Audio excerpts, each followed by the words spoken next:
There's a few reasons why you might want to take the rear wheel off your bike. Much like the front wheel, you might have a flat tyre. You might need to replace your tyre, it might be worn out. Usually you can get a bit of a discount. They won't charge you as much if you just bring your wheel in to get a new tyre fitted.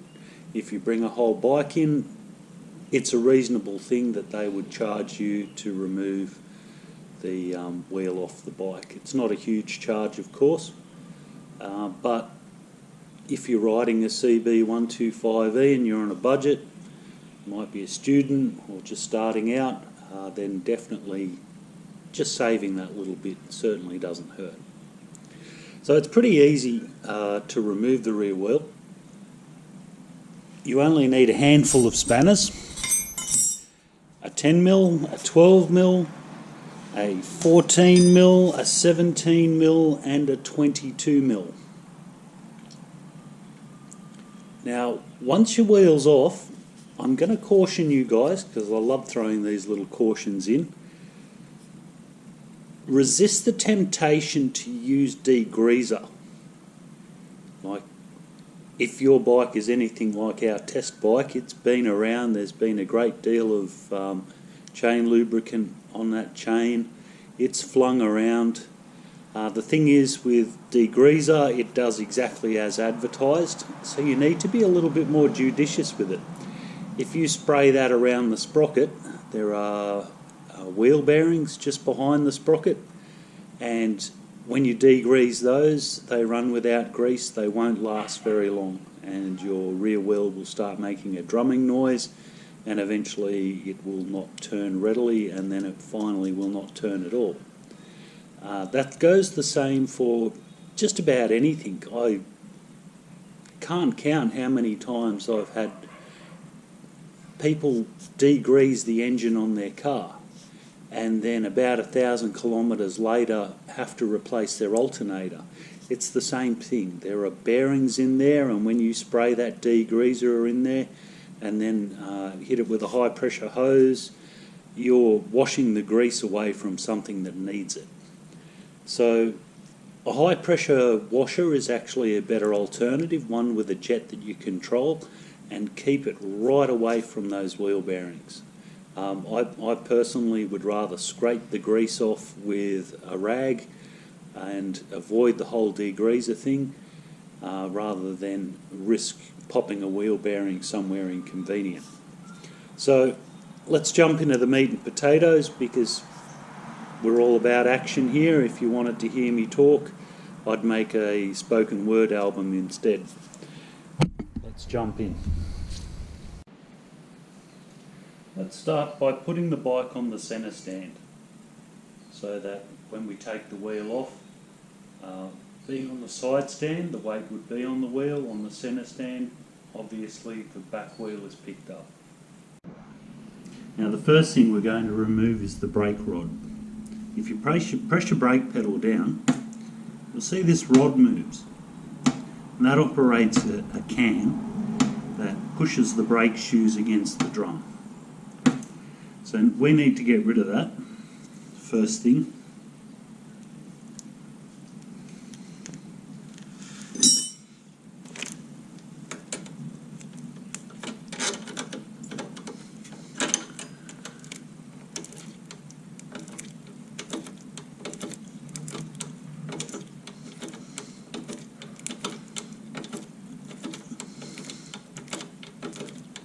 Now I promise I'll tell you how to put it back on.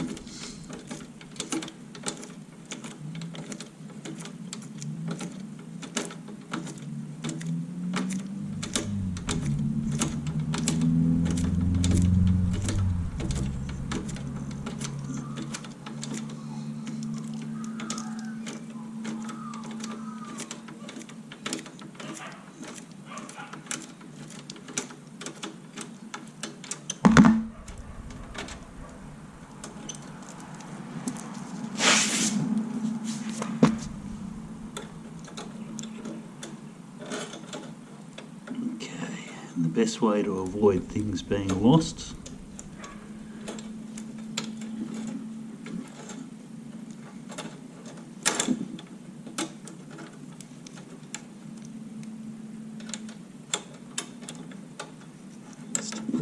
on again.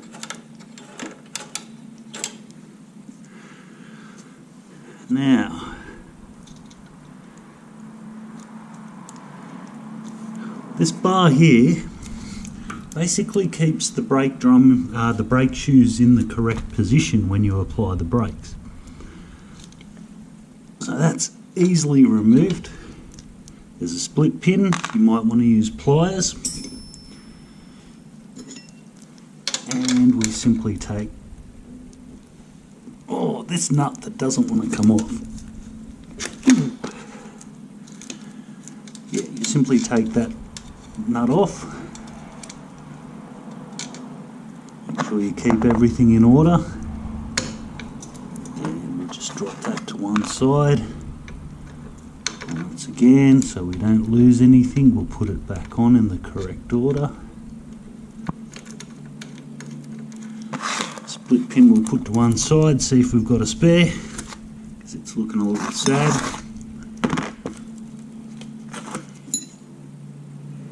Now, while we're here,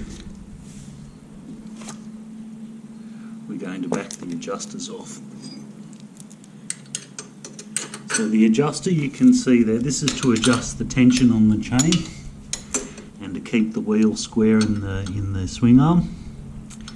So you've got a 10mm on the back that is a lock nut for the 12mm nut that is the actual adjuster.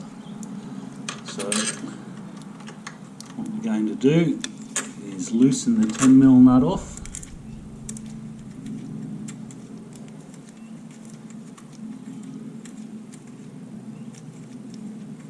Get that right out of the way. Now there's two ways you can approach this. You can actually back that off a known number of turns, like 6 turns or something like that, and that way when you go to put it back together again, you know that the chain was tensioned to around 6 turns, and that will just make your adjustment process a little faster. So we'll do that.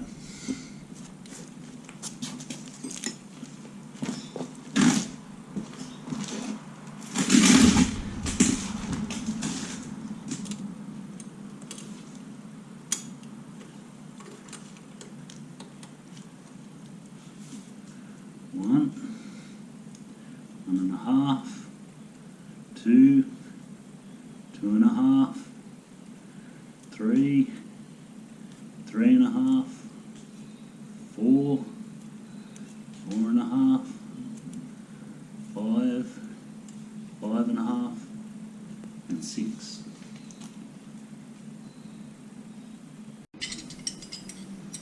And we're going to do the same the other side, which has the same mechanism.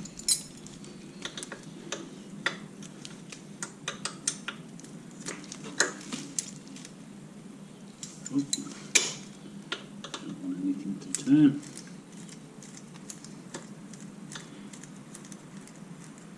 Now you don't have to count the turns, by the way. There are actually alignment marks here. This is just a way to make things a little bit faster. Half, 1, 1.5,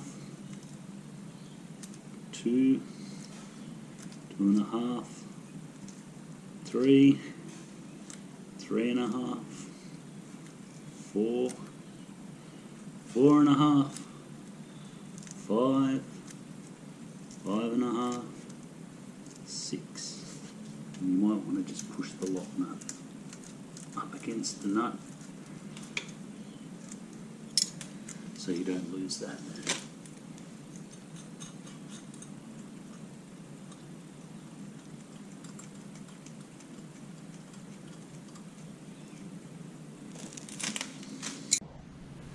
Okay, so we'll come back around to the right hand side of the bike.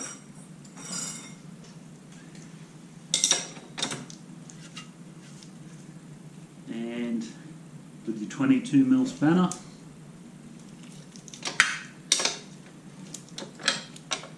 we'll loosen up the wheel nut. And all of that's gone to walkers, of course, as it would.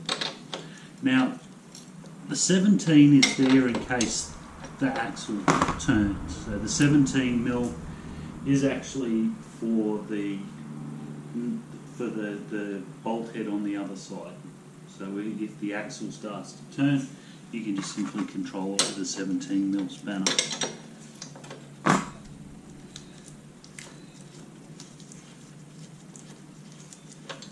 And we take the nut off completely. The tensioner can come off too. That just simply looks like that, of course.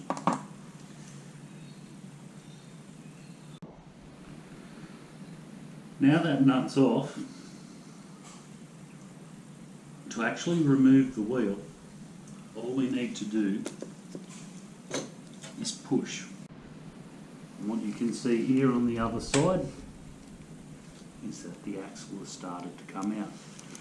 So when we remove the wheel, all we're going to do is draw the axle out. Much like this. Now that was easy, wasn't it? Now some things hit the ground, and it will happen to you. Don't panic. Those things will go straight back where they came from. You just need to remove the chain. Now I've pushed the wheel forward. I don't know if you guys spotted that. And that's dropped the tension right off the chain. And my sprocket wants to come off. Yours may not necessarily. And we just simply draw the wheel back. It's going to have to be tilted to clear the mudguard. That's fine, we can do that.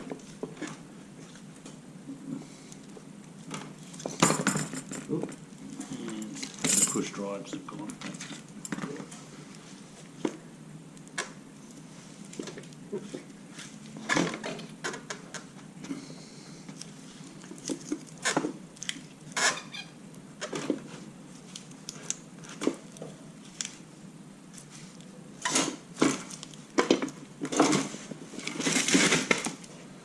Nice and gentle with that. That was probably not the best effort I've ever made at that, but take your time and you won't have any problems. You just need to sort of work it out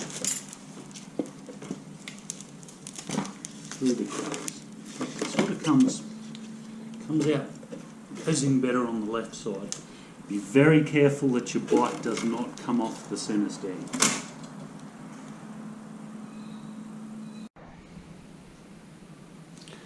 Right, so going around to this side, may as well get this. There's your brake drum that I was talking about. There's one of your wheel bearings I was talking about. These are your brake shoes.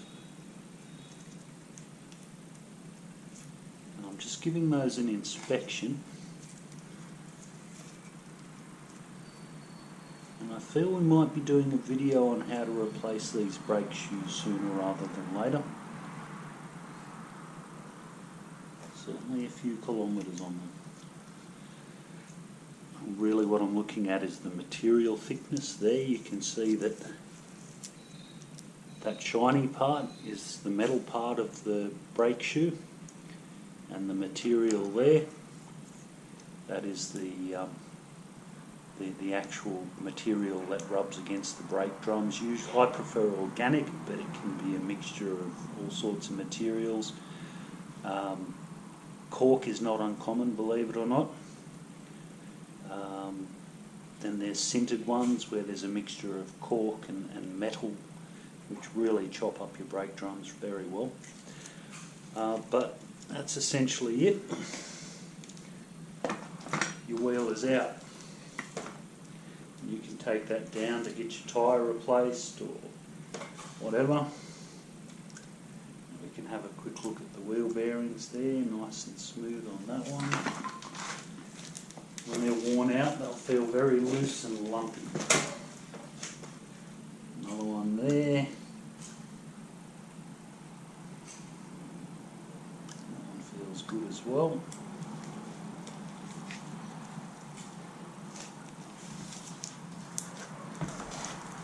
Down. Go to the sprocket end of things. Believe it or not, there is another wheel bearing in there for a total of 3. And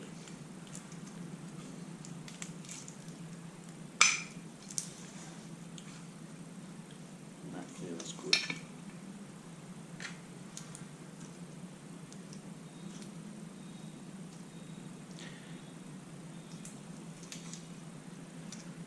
When you degrease your sprocket, that's the one you kill.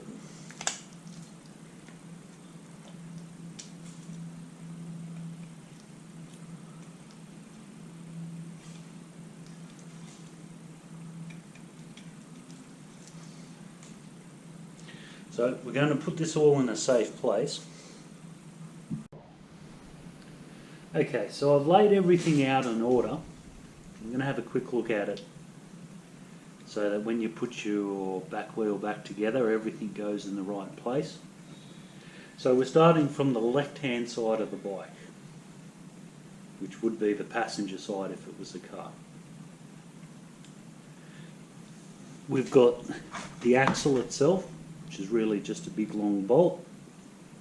Now you can see I've left the tensioner on there because there's no point in taking it off. That sits against the swing arm, so the swing arm will go where my finger is, which you can just see on the edge of your screen.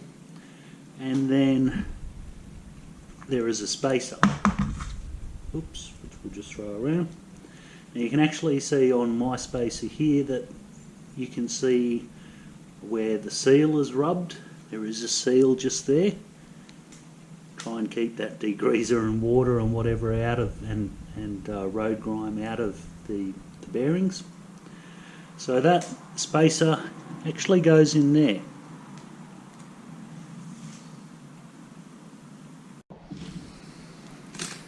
Now just taking that back out for a second. This is the sprocket and its carrier. And what you can see there is that a spacer fell out. So that spacer, you can see there's one side that's tapered. That taper faces outwards towards the wheel, and the side that's just got the shoulder on it, that goes inside the bearing. If it wants to. And that will sit like that.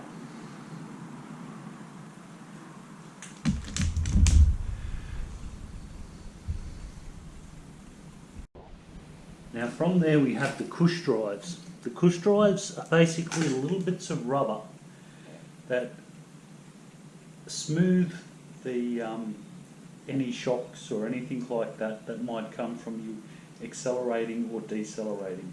So for example, if you roll off the throttle, the sprocket will then be dragged in one direction.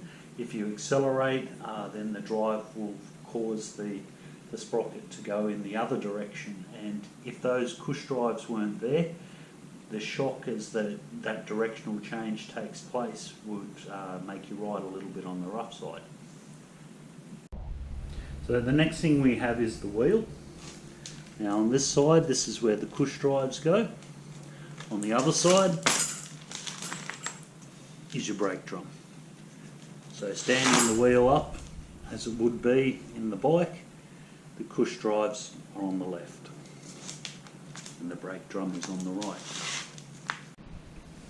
So the next item is the brake shoes and the carrier, nice and easy, goes inside the drum. And beyond that, it's a spacer, and the swing arm of the bike goes there, and then of course you've got your tensioner and your nut. Too easy.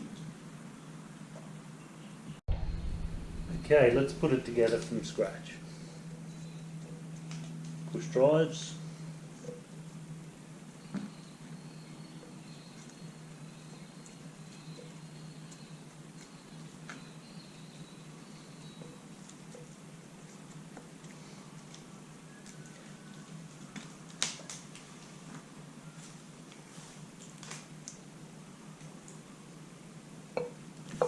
sprocket. And of course, oops, that's where those little bits of rubber joining them together is useful.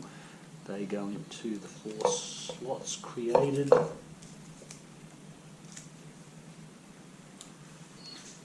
the Cush Drives. Now put that sprocket in there, and what we're going to do is we're going to put the rest of it where it needs to go. Oops.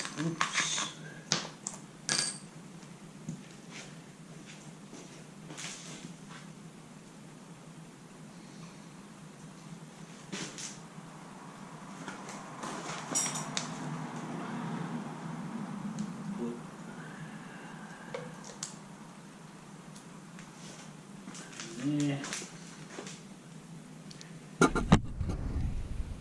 Now I purposefully left the drum and the spacer for that side on the ground. The axle bolt I've left, as you saw there, right where I'm going to need it. So we're going to drop the spacer. And then when we've picked it up, we're going to carefully thread rear wheel past the mudguard.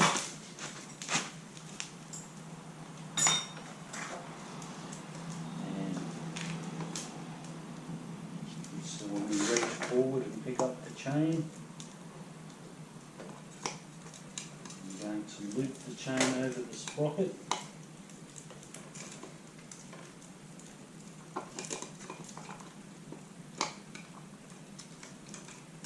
That spacer may or may not come off.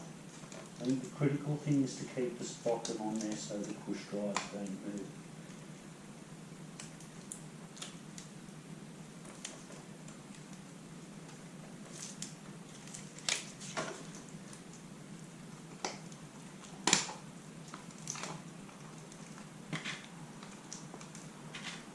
Okay.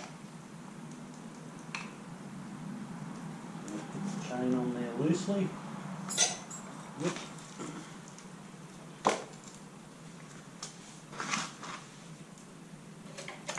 And then going to put the brake drum on. And this is where it really becomes amusing.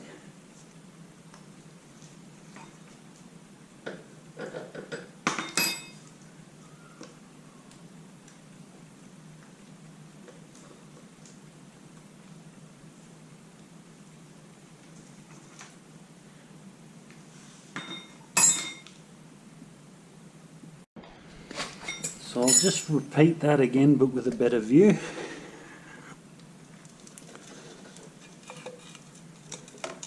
Picked up the chain, putting it onto the sprocket, spacer. The brake shoes are already in the other side.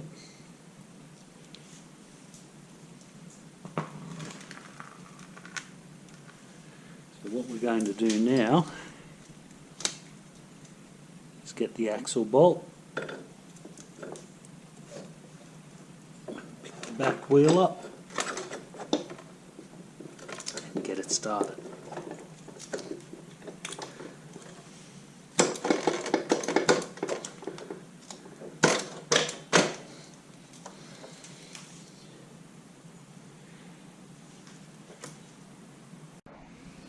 Okay, so we started the axle on the other side, and it's actually to the point where it's poking out this side, which is now the right hand side. Obviously we've changed views. You're going to get the spacer that goes on this side and just draw the bolt on the axle back far enough to get this spacer on.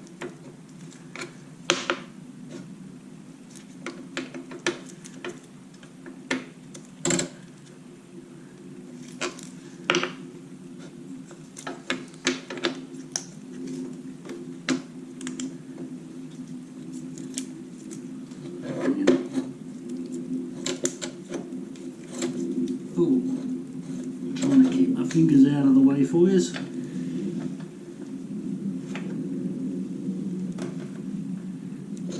And push it through.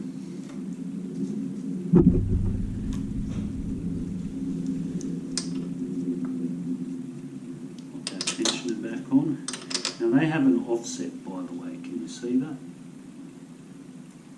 So the offset side goes outwards.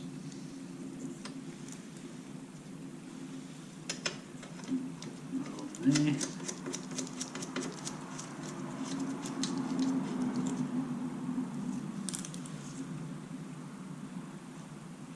And our wheel's back in the frame.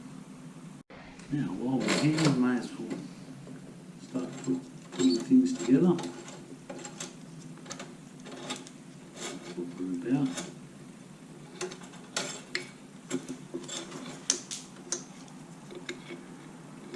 Now that, of course, that's got a hole in it, so it sits on that rod, and it goes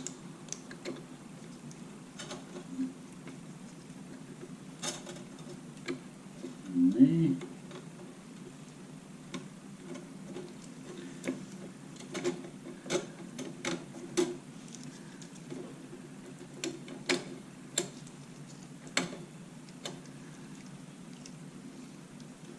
You can see that there's a bit of a, as we call that, a groove,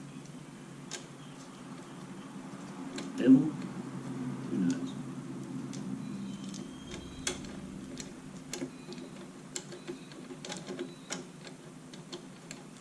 It goes to, on the rod side, and the nut end goes. Okay.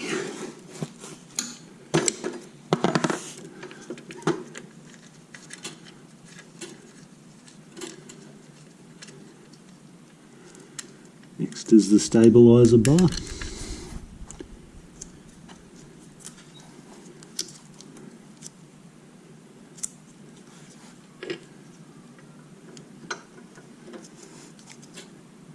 Now I'll just put that on loosely, the brake adjusting screw. The reason for that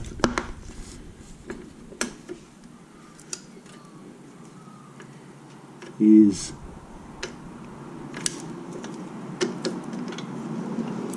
we won't adjust the brake until we're ready, and it's probably one of the last things we'll do, if not the last thing.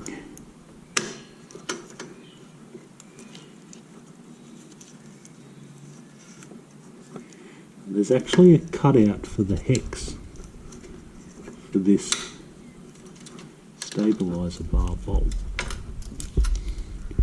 You just need to make sure that that's in the right place. I would have shown you, but it's way too late now.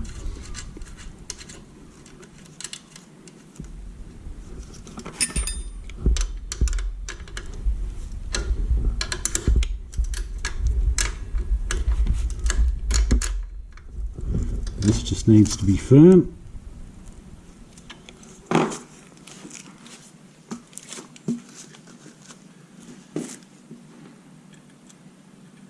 We can pop our split pin back in there. There we go.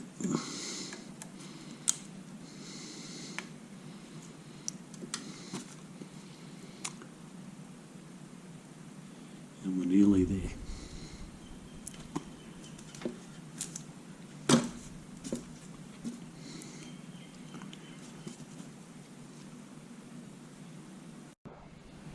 Now you might recall that we backed off this nut for the adjuster exactly 6 turns.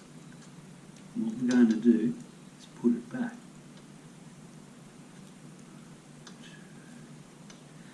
We're only going to put it back 5.5 turns.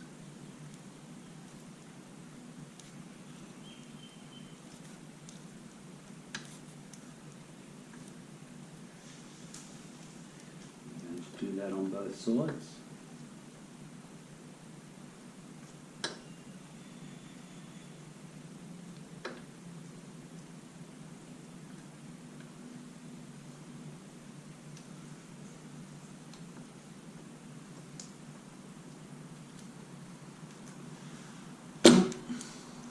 Now it's not uncommon for the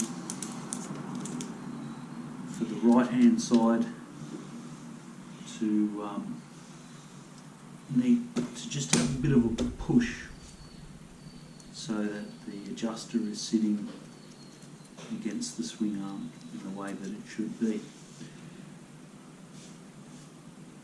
One way to look at it is that the left hand side is putting the tension on the chain, but you still need to make sure that the right hand side is equal to the left hand side, or else the wheel will actually be to one side, and call it bad wheel alignment. The bike will tend to crab walk and things like that. And we're just going to do that another sort of finger tight, close to the point where we would start yanking on it to tighten it. Now let's get up close and personal with this. This is the sprocket side, and I've chosen the sprocket side because it doesn't have the exhaust pipe in the way. And what you can see here is that on the swing arm there are a series of lines.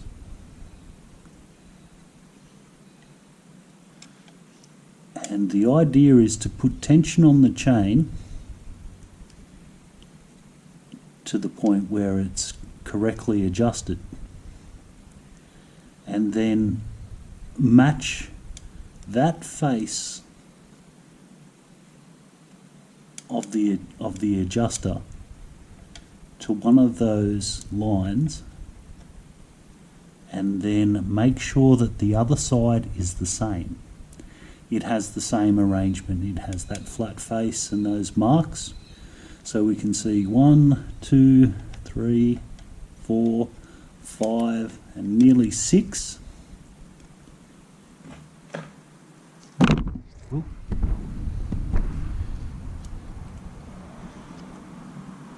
So we would adjust our chain.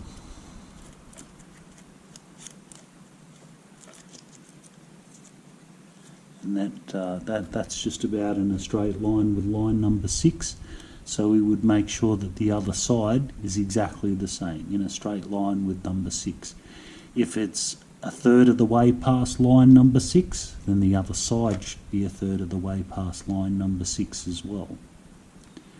Clear as mud? I hope so. This is very important for tracking reasons, to make sure that your bike is going to go in a straight line. It is pretty important.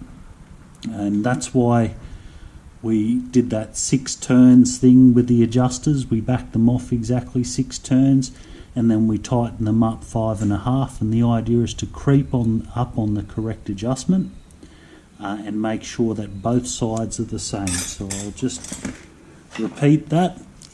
You've got the lines there, all of these marks, and you've got the flat edge there of the adjuster. And you just need to make sure that on both sides they're the same.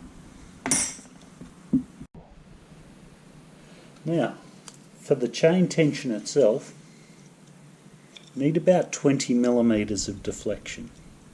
So that's a little bit loose. So we're going to tighten up the adjusters just a little bit.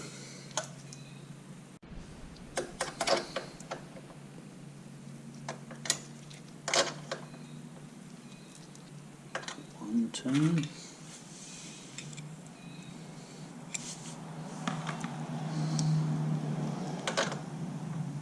1.5.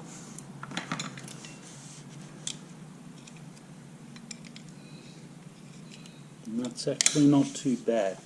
Over tightening a chain is a disaster, so we definitely don't want to do that.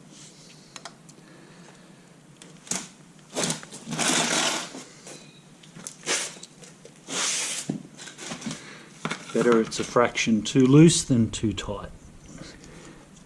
Okay, so we have 1, 2, 3, 4, 5 and a half. Let's say that's about a half. 1, 2, 3, 4, 5, 6.5. 6, sorry. Maybe 6 3/4. No, half. Okay, so we go around to the other side. What have we got? We've got 1, 2, 3, 4, 5, 6.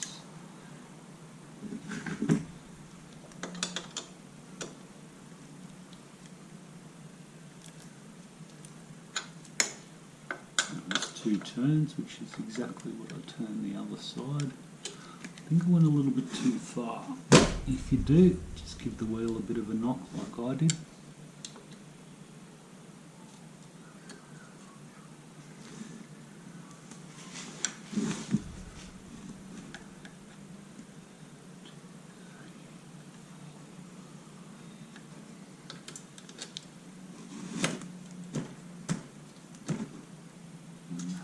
Not too bad. You're satisfied that they're equal on both sides. Just tighten up the lock nut. I'm holding the adjuster nut, the spanner, and I'm just nipping up the locking nut, the smaller one, up against it so it doesn't move.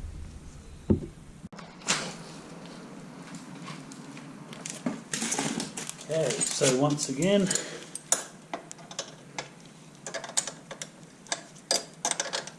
locking the adjuster nut.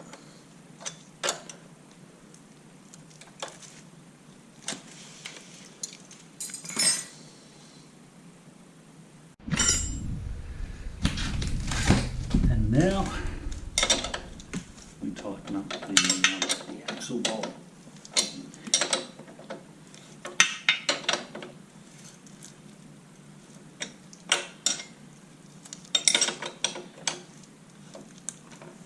This has to be firm, but you don't need to stand on it or anything like that.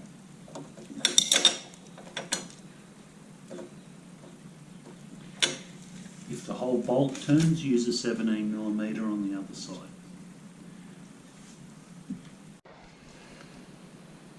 And finally, we still have a brake to adjust. Put on loosely the way that was. Look at that. Heck of a lot of trouble. You aren't going to be particularly safe with a brake that's like that. Adjusting the brake can be a bit of an individual thing. I like a little bit of movement so that I can rest my foot on the brake if I'm setting up, because we all know that when you're braking you don't just snatch on pedals and or snatch on levers and jump on pedals. That's how you end up in a bad way. So I do like a little bit of play there so that I can apply the brake more judiciously than what I've just described. So we can start.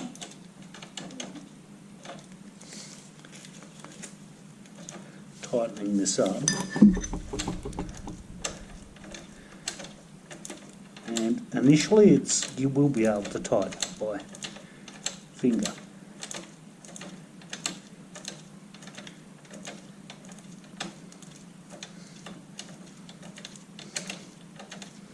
Quite a ways in fact. It will progressively get harder as that spring takes up slack.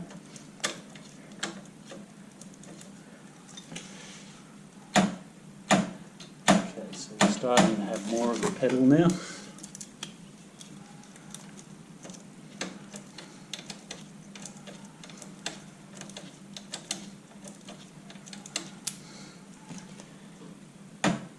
That's starting to be good.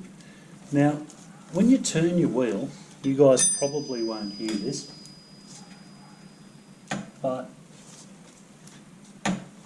you can actually hear it start to, the brake start to apply.